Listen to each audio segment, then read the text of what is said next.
आपण पाहत आहात GD न्यूज बातमी म्हणजे थेट वास्तव। रक्षकच बनली शिकार। महिला पोलीस कर्मचाऱ्यावर लैंगिक अत्याचार, अश्लील फोटो व्हिडिओ काढून 15,60,000ची खंडणी उकळली।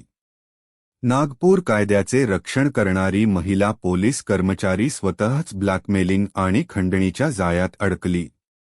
नागपूरच्या कडगंज पोलीस ठाण्याच्या हद्दीत हा धक्कादायक प्रकार उघडकीस आला आहे।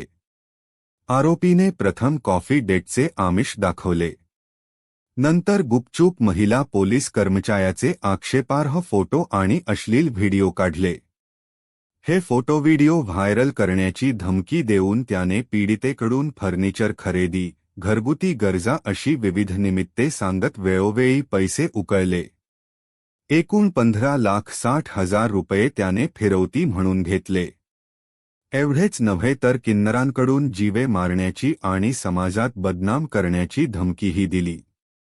सततच्या त्रासाला कंटाळून अखेर 25 वर्षीय पीडित महिला पोलीस अंमलदाराने कडगंज पोलीस ठाण्यातच आरोपीविरुद्ध फिर्याद दाखल केली। पोलिसांनी गुन्हा नोंदवला असून आरोपीचा शोध सुरू आहे। हा प्रकार उघडकीस आल्यानंतर पोलीस दलात खळबळ उडाली आहे। आपण पाहत आहात GD न्यूज बातमी म्हणजे थेट वास्तव।